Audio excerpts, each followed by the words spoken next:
नमस्कार, स्वागत है आपका। आप देख रहे हैं इंडिया डेली। आपके साथ मैं हूं शिवम दत्त मेहता और वक्त हो चुका है आपके फेवरेट कार्यक्रम का, यानी कि इंडिया बोल रहा है का। अब देखिए, भारत में दीपावली की धूम है, लेकिन एक ताकतवर देश ऐसा भी है जो कंगाली के दरवाजे पर खड़ा है, कर्ज में डूबा हुआ है। वो देश कौन सा है? हैरानी होगी जान के, लेकिन वो देश अमेरिका बताया जा रहा है। यानी उसका दिवाला निकलने वाला है। दीपावली का दिन और दिवाला निकलेगा अमेरिका का, ये स्थिति बताती है। आंकड़े बताते हैं कि अमेरिका दुनिया के उन चुनिंदा देशों में शामिल है जिसके पास उसकी जीडीपी से भी अधिक कर्जा है। आईएमएफ के अनुसार यूएस के पास जीडीपी का 122.5% कर्ज है। दुनिया में जिन देशों के पास जीडीपी से ज्यादा कर्ज है, उनमें अमेरिका के अलावा Ukraine, Bahrain, Belgium, Bhutan, Greece, Maldives, Senegal, Singapore, Spain, Sudan जैसे देश शामिल हैं। जबकि भारत के पास जीडीपी का 80.4% कर्ज है। अमेरिकी राष्ट्रपति ट्रंप ने जब से भारत से पंगा लिया है, हालात और भी खराब होते जा रहे हैं, जबकि भारत दिन दुगनी रात चौगुनी रफ्तार से तरक्की कर रहा है। अब जानकारी के मुताबिक अमेरिका में पिछले 6 महीने के अंदर 371 बड़ी कंपनियां दिवालिया हो चुकी हैं। ये पिछले 15 साल का सबसे बड़ा आंकड़ा है।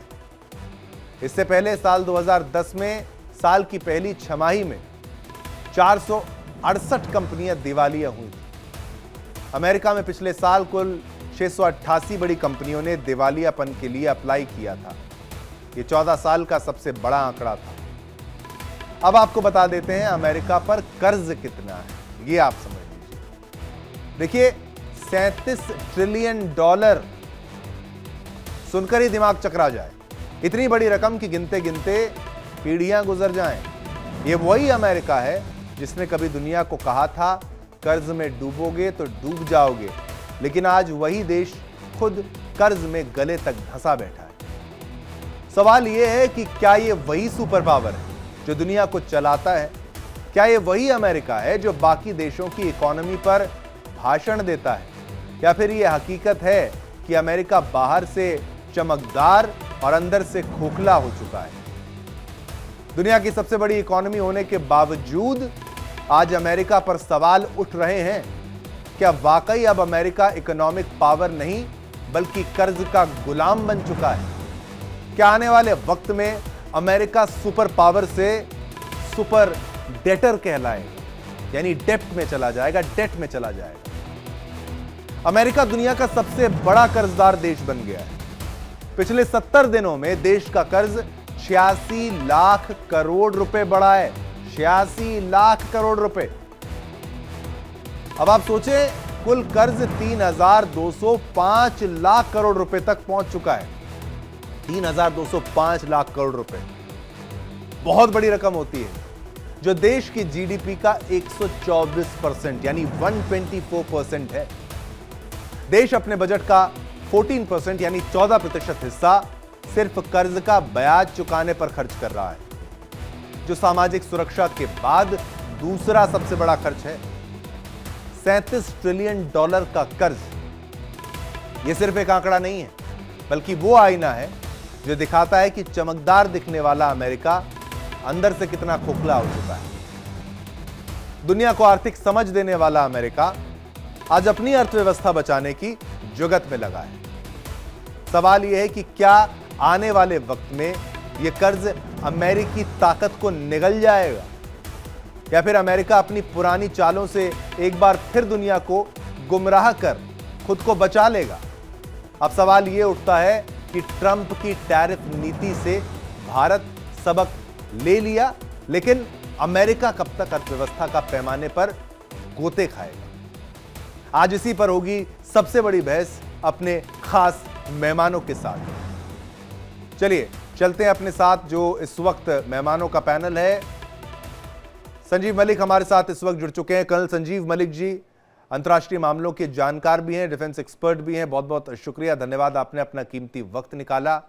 इस मामले को समझने के लिए थोड़ा कूटनीति पर भी गौर फरमाना जरूरी है कर्नल साहब की जिस तरीके से डोनाल्ड ट्रंप के एरा में जो सोचा गया था वो हुआ नहीं।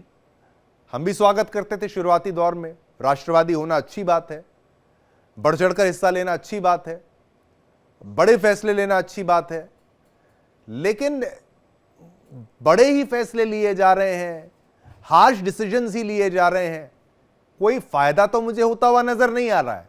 डर यह है कि कहीं नुकसान बड़ा ना हो जाए। कर्नल साहब जी, थैंक यू वेरी मच। और आपके सभी दर्शकों को और आपकी पूरी टीम को हमारी तरफ से दिवाली की बहुत बहुत शुभकामनाएं। आपको भी, आपको भी। जैसे कि आपने ये पॉइंट उठाया है, ये बात मैं एग्री करता हूं कि देखिए अमेरिका जो जिस जिस जिस हिसाब से चल रहा है, अमेरिका के जीडीपी से कहीं ज्यादा उसके ऊपर कर्जा है। आपने डाटा भी दिखाया, जो आपने आंकड़े दिखाए ये सच में बहुत अच्छे हेल्दी आंकड़े नहीं है, ना ही एनकरेजिंग वाले हैं। अभी जो अमेरिका की जो घबराहट दिख रही है ना, उसकी फॉरेन पॉलिसी में, उसकी इकोनॉमिक पॉलिसी में, और विद रिस्पेक्ट टू अगर मैं कहूँ कि इंडिया या पूरा वर्ल्ड ही ले लीजिए, अभी जो घबराहट है वो इस चीज को लेकर है कि अमेरिका की जो वहाँ की इनकम है, पर कैपिटा इनकम है, जीडीपी है, उसमें थोड़े से नेगेटिव संकेत आ रहे हैं। अब ये देख लीजिए वहां का स्टॉक मार्केट भी देख लीजिए, जो संकेत दे रहा है वो भी अच्छे नहीं है। अब इन सब चीज को मैं रिलेट करता हूँ एक दूसरी चीज से। देखिए अमेरिका ने तकरीबन 30 या 35 साल पहले जब से मैन्युफैक्चरिंग पे ध्यान देना काम शुरू किया, उन्होंने सोचा कि हम मैन्युफैक्चरिंग करेंगे, हमारे यहाँ पे पूरा प्रदूषण फैलेगा, हमारे लोग उसमें शामिल होंगे। तो उन्होंने क्या किया, ज्यादातर उसको मैन्युफैक्चरिंग को कुछ यूरोप और मैक्सिमम को चाइना शिफ्ट कर दिया। अमेरिका की बड़ी बड़ी कंपनियां थी, एग्जाम्पल ले लेता हूँ नाइके, ये बहुत सारी ऐसी जो मल्टी मल्टी बिलियनर कंपनियां हैं, वो उन्होंने सारी चाइना को शिफ्ट कर दी मैन्युफैक्चरिंग में। हुआ क्या कि चाइना इस चीज को फायदा उठाकर चाइना ने अपने आप को स्ट्रॉन्ग किया, और पूरे वर्ल्ड में चाइना ने अपने यहाँ बने प्रोडक्ट को एक तरह से वहां पे वितरित किया। और यही बात थी कि एक समय ऐसा भी था कई साल पहले कि जब इंडिया में इस बात की चिंता होने लगी थी कि जो मेड इन चाइना प्रोडक्ट है वो कहीं हमारी अर्थव्यवस्था को डिसबैलेंस ना कर दे। अब बात आती है कि आज फिर अमेरिका का, जब इतनी जानते हुए भी अमेरिका का ये विरोध होना, कुछ बहुत सारे का एप्पल को बोलना या बहुत सारी कंपनी को बोलना कि आप इंडिया में नहीं जाएंगे, आप यूएस में आइए, उसकी ये चिंता साफ साफ दर्शाता है कि उनकी जो थिंक टैंक्स है या इकोनॉमिस्ट लोग हैं, वो इस बात को भली भांति पहचान रहे हैं कि अमेरिका के अंदर जो वहां की जीडीपी है, वहां के लोगों के लिए जो इनकम है, वो सच में बड़ी एक फ्यूचर में दिक्कत वाली बात है। अब आते हैं कि इंडिया ने भारत का योगदान अमेरिका के प्रति, और जो लिंक है हम दोनों का, इंटरडिपेंडेंसी, ये बात सही है कि 21-22 या 22-23 में हमारा चाइना नंबर 1 ट्रेड पार्टनर हुआ करता था, लेकिन 2024 और 25 में अमेरिका नंबर 1 ट्रेड पार्टनर है। उसके बावजूद भी शायद हमको पीछे बैकफुट पे डालने के लिए जो ट्रंप ने पॉलिसी अपनाई कि हम आप पे टैरिफ लगाएंगे। देखिए कुछ चीजें ऐसी होती है जो सामने दिखती है, कुछ चीजें ऐसी होती हैं कि जो पर्दे के पीछे होती है। सामने ये दिखाया गया कि जो यूक्रेन युद्ध चल रहा है रशिया का, उसको मैक्सिमम फंडिंग इंडिया से मिल रही है, जबकि ये बात सही नहीं है, पूरी तरह से सही नहीं है, आंशिक रूप से हो सकता है सही हो। हम अपने वहां पे टिके हुए रशिया के साथ। हमारा कंसर्न ये है कि देखिए वहां पे जो हमको रशियन ऑयल मिल रहा है, रशियन ऑयल हमको वो प्राइस पे मिल रहा है, हमें दुनिया में कहीं नहीं मिल रहा है। और हमारे लिए दो चीज मायने, जब हम किसी चीज को खरीदते हैं दो चीज मायने रखती है, one is a purchasing price, one is the landing price. आज हमको सपोज करो अमेरिका से भी हम उतना ही तेल लेने लगे, लेकिन वो परचेजिंग प्राइस में भले ही हमको रशिया के बराबर दे, अगर दे तो देगा तो है नहीं, लेकिन अब वो ऑफर भी कर देता है। साहब रशिया ने तो हमें हर तरीके से देने, मतलब कि भाई वो आप जिस करेंसी में लेना चाहो, जिस तरीके से लेना चाहो, आप तेल वैसे खरीदो। अमेरिका जो है वो अपनी दादागिरी कह लीजिए, देखिए कभी कभी मुझे थोड़ा बुरा लगता है ये शब्दावली का इस्तेमाल करके, लेकिन वो इस ओर ही जाता है कि भाई आप चाहते हैं कि हम रहें और बाकी कुछ हो ना। मैं उसी पॉइंट को लाना चाहता हूं। देखिए जो पर्दे के पीछे की बात की थी ना, वो बात ये है जो वर्ल्ड में एक डी डॉलराइजेशन की प्रोसेस मुहिम शुरू हुई है, अमेरिका उसमें इंडिया को अग्रणी पाता है कि इंडिया उस टीम को लीड कर रहा है। अब आप देखिएगा जो उन्होंने जो जितनी भी ऑर्गेनाइजेशन है, फोरम है, जो मेन या यूरोप, G7 ऐसे पावरफुल कंट्रीज की जो ऑर्गेनाइजेशन है, उसके खिलाफ अमेरिका ब्रिक्स को है अपना बहुत बड़ा एक खतरा पाता है। क्योंकि ब्रिक्स के अंदर देखिए रशिया है, रशिया से तेल मैक्सिमम ले रहा है चाइना, वो भी ब्रिक्स का पार्ट है, इंडिया वो भी ब्रिक्स का पार्ट है। चलिए तुर्की नहीं है, तुर्की भी 10 से लेके 15% तक उनका तेल खरीद रहा है। तो सवाल ये है कि हम रशिया को रूबल और रुपए के अलावा चाइनीज करेंसी में भी उनको पेमेंट कर रहे हैं और रशिया उसको एक्सेप्ट कर रहा है। इसका मतलब हुआ कि डॉलर की उतनी डिमांड नहीं रही है, धीरे धीरे वो फेड होने की तरफ चल पड़ी है। और अमेरिका यहां चिंतित है कि जो वो एक छत्र राज करता था पूरी दुनिया पर डॉलर के दम पे, उसकी मजबूती के दम पे, वो उसका एक छत्र साम्राज्य शायद कहीं हिल ना जाए। दूसरी एक चीज बात और है इसी में कि जब हम रशिया से ऑयल खरीद रहे थे, इतनी ह्यूज क्वांटिटी में ले रहे हैं, millions of barrels per day ले रहे हैं। देखिए इसमें पूरे वर्ल्ड को बड़ा फायदा हुआ है, इंडिया के साथ साथ। कारण यह है कि ऑयल प्राइसेस को स्टेबलाइज कराने में इस फैक्टर का बहुत बड़ा योगदान है। अगर हम नहीं लेते सपोज करो, तो एक तरह से मोनोपोली की तरफ चले जाते और जो क्रूड ऑयल है उसके प्राइसेस बहुत ज्यादा फ्लक्चुएट करते। जी बिल्कुल, ये तो चीज़ है बिल्कुल। लेकिन आप मुझे ये समझाइए कि डोनाल्ड ट्रंप के जो फैसले हैं, ये क्या कई हित में आपको नज़र आ रहे हैं? कि भाई अब वो कहते हैं राष्ट्रवादी सोच उनकी है, वहाँ पर मैन्युफैक्चरिंग हो, लेकिन आप अगर कभी कंपेयर करें, चीन में अगर एक फ़ोन बनता है और वही फ़ोन अगर अमेरिका में बनता है, बड़े ब्रांड्स हैं, सभी जानते हैं उनके नाम, तो ज़मीनों आसमान का फ़र्क हो जाता है। आपके पास वो लेबर उतनी सस्ती नहीं है, आपकी मशीनरी आपके पास वैसी टाइप की नहीं है। तो ये क्या एक मिथ, एक झूठ ये फैलाने का प्रयास कर रहे हैं, या ये एक बड़ी उम्मीद के साथ ये ऑप्टिमिस्टिक होके बैठे हैं कि चलो मैं शायद करता रहूं तो हो जाए?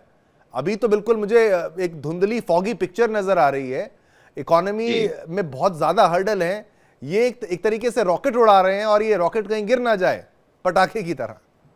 जी देखिए, अभी 1 साल पहले की बात है जब अमेरिका में इलेक्शन शुरू हुए थे, प्रोसेस शुरू हुई थी, तो ट्रंप साहब ने एक बड़ा अच्छा सिक्का उछाला था, मागा, let's make America great again. मागा, उसमें कोई बुराई नहीं है। हर देश अपने अपने हर नेता का एक विजन होना चाहिए, अपने देश को ग्रेट बनाना, ठीक है, वो ग्रांटेड है। लेकिन वो रास्ता इतना आसान नहीं होता, क्योंकि आज के दिन में अर्थव्यवस्थाएं बड़ी क्लोजली बाउंड है एक दूसरे से। एक दूसरे की नीतियां दूसरे देश को बड़ा प्रभावित करती है। और आज के उसमें हम इसको इकोनॉमिक्स से लिंक करें, जो सोशल मीडिया का जमाना है, देखिए इतनी सारी चीजें, आप एक घटना होती है किसी भी देश में, पूरे वर्ल्ड में उसको फैलने में या कितना टाइम लगता है, मुश्किल से 10 या 15 मिनट लगती है। ये चीज है कि आजकल सर्विसेज उसका एक्सपोर्ट, मैन्युफैक्चरिंग उसका इंपोर्ट और इस तरह पिलोथरा ऑफ द सर्विसेज हैं, ये सब आपस में इतनी क्लोजली कपल्ड है कि आप इनको किसी एक देश की पॉलिसी से नहीं गवर्न कर सकते। अमेरिका आज मानते हैं सबसे बड़ी पावर है आज के दिन में भी दुनिया में, लेकिन आज कितने देशों ने रियलाइज कर लिया, आप भी देखते होंगे अच्छी तरह से, कि अमेरिका पूरे वर्ल्ड को गवर्न नहीं कर सकता, डिक्टेट नहीं कर सकता।